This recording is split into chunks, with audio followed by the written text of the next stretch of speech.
Dana, I wanted to go to you. The point I was about to make was that the question was asked, which is why is the president referring to someone like a Michael Cohen as a rat, yet his former national security advisor, who he is wishing well, who has met with Team Mueller 19 times, who he fired himself for lying to his own vice president, who has lied, who's the most high-ranking official, who has lied to federal investigators that he's wishing him well, and why isn't the president speaking up on behalf of the American people? Yes, as a man under investigation, Dana Bash, I know this is something you wanted to jump in on.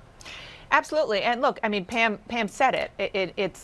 It doesn't take rocket science degrees to understand the answer to that, is because he still has hope that Michael Flynn is not going to be what Donald Trump labels a rat, like Michael Cohen was, that he's not going to give the special counsel, at least he doesn't know what Michael Flynn has or hasn't given to the special counsel. He knows about Michael Cohen. But not only is Sarah Sanders wishing Michael Flynn well, the thing that struck me coming from the White House podium is saying that this has nothing to do with the president. Doesn't have to do with me. How could that even come out of a White House press secretary's mouth? She is not the spokesman just for the individual Donald Trump, because that's what he views.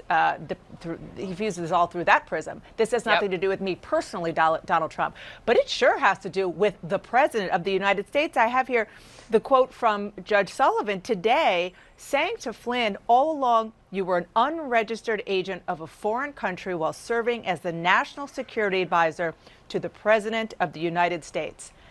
That directly undermines Donald Trump. He is the president of the United States. He put Michael Flynn in that job. He was down the hall walking past the president with federal agents.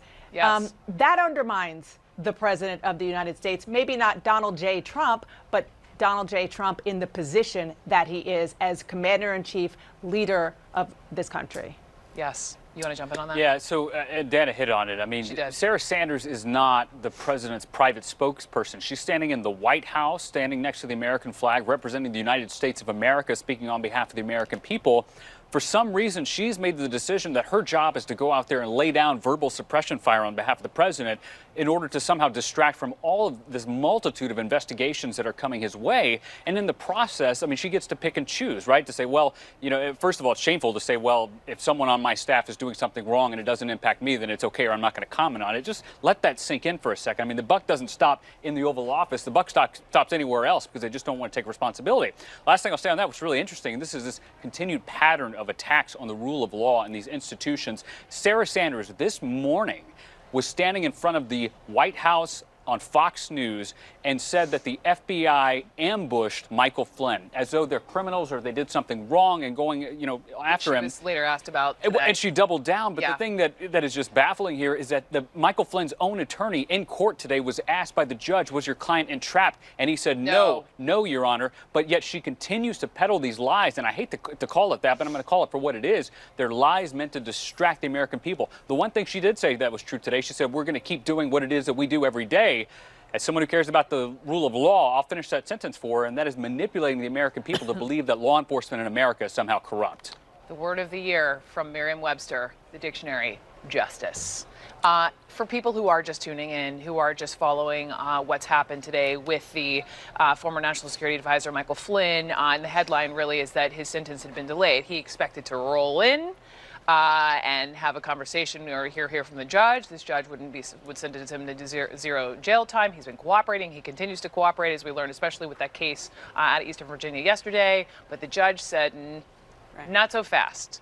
Can you just bring us up to speed on that? Well, Josh alluded to the fact that the kiss of death in the defense attorney's filing was that implication that potentially there was some sort of FBI malfeasance here. The judge was really having none of that. And as I was saying before, it's got to be really frustrating, not only for the defense attorneys, but for the prosecutors, the special counsel prosecutors, because if you look at the individuals who have been sentenced for this very crime, an 18 U.S.C. 1001 violation in this investigation thus far, they've all gotten a little bit of jail time, my client being one of them, George Papadopoulos, which would be 14 days.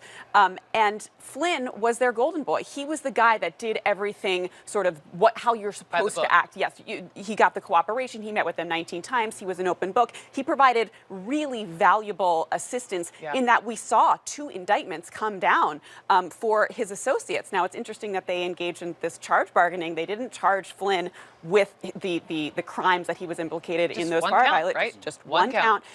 They wanted to send a message, as they have been doing throughout this entire investigation, that if you work with us, it will pay off. We will help you. You know, we will make sure that things go your way. We all know you can't. Ultimately, it's the judge that decides. And this has got to be really frustrating on all parties' accounts, that it looks like the judge is really not signing up for the special counsel's agenda here or for Flynn's agenda as well.